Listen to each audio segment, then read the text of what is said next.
Exceptionally happy occasion as we celebrate the marriage of Lucy and Ben.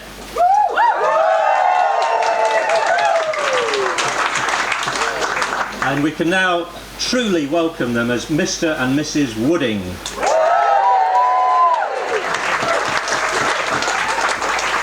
It's great to see you both looking so happy, and we do hope that you're savouring every moment. It's true to say that this day goes by in a flash, so do make sure you treasure every single moment of it.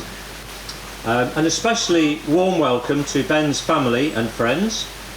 It's been great to get to know Nick, Kate and Anna over recent years, and as Nick and I share a similar taste in progressive rock music, I'm sure we'll have many conversations on that subject in the years to come. So thank you all for your presence here this afternoon, and we're sure that you share the same feeling of joy which we feel at the marriage of these two special young people. I know that some of you have travelled across the globe to be here, so we're very grateful for your presence here today. When Helen and I were chatting about what I should include in this speech, we realised we were thinking along very similar lines. So this speech is very much on behalf of Helen and myself. We all have different characters, of course, and Lucy, whose name, by the way, means light, so appropriate on this day of all days, was known for her infectious sense of humour and determination.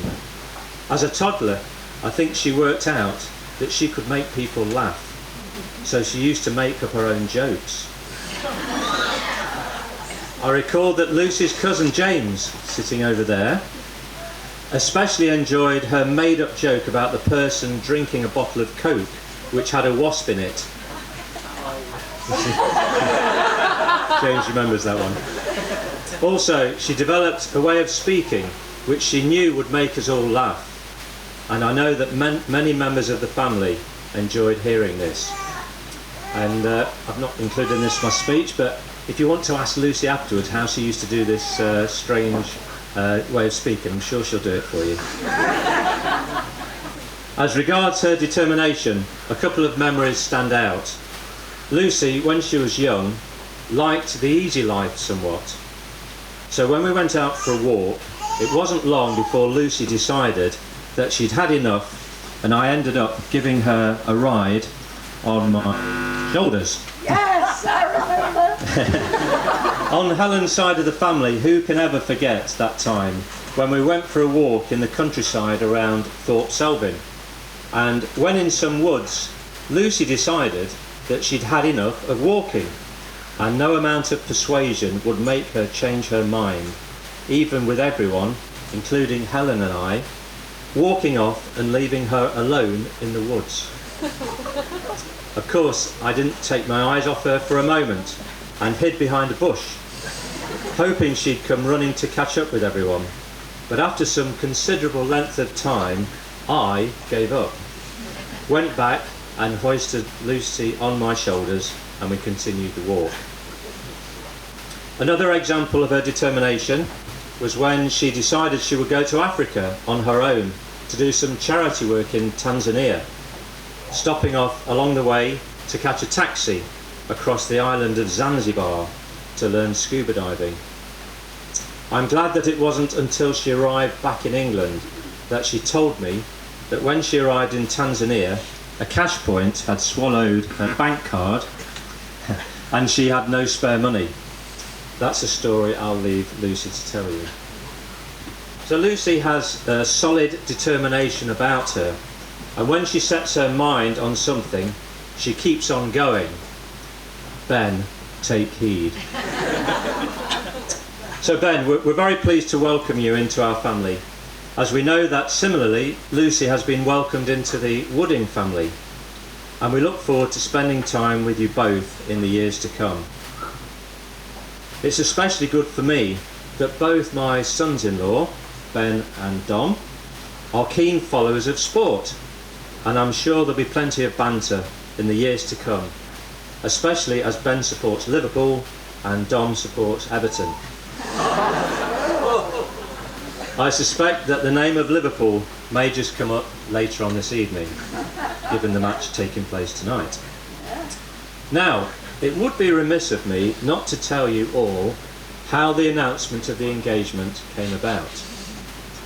Helen and I were on a short holiday with friends in the Lake District when a text arrived from Ben saying that he'd like to have a discussion with us about his and Lucy's future. We were all going off on holiday to Cornwall the following week, so agreed that it would be good if we could have a discussion there. So in Padstow were my mum, Helen and I, Emily and Dom, and Lucy and Ben. And one morning, Mum and I, with my sister Helen back in Nottingham, were on a WhatsApp call with my brother Nigel and Kathy in Australia, who are here today, I'm pleased to say. There you go. You were over there a few minutes ago.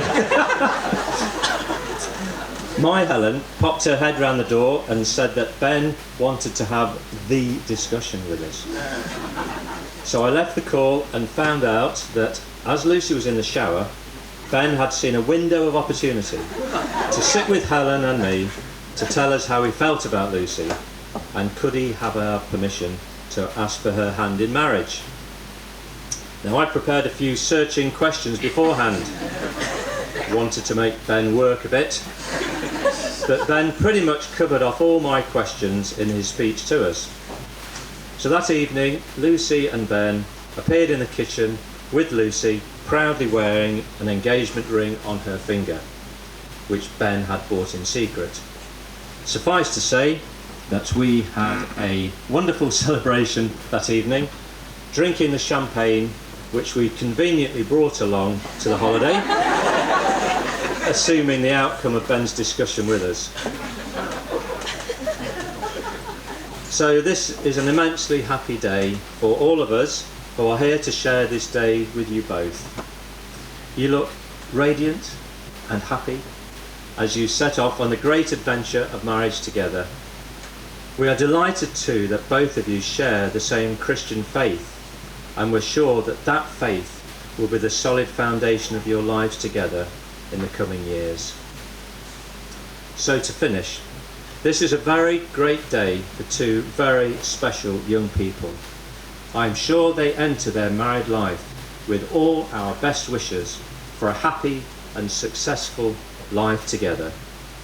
So can I ask you to stand and raise your glasses as I propose the toast to Ben and Lucy.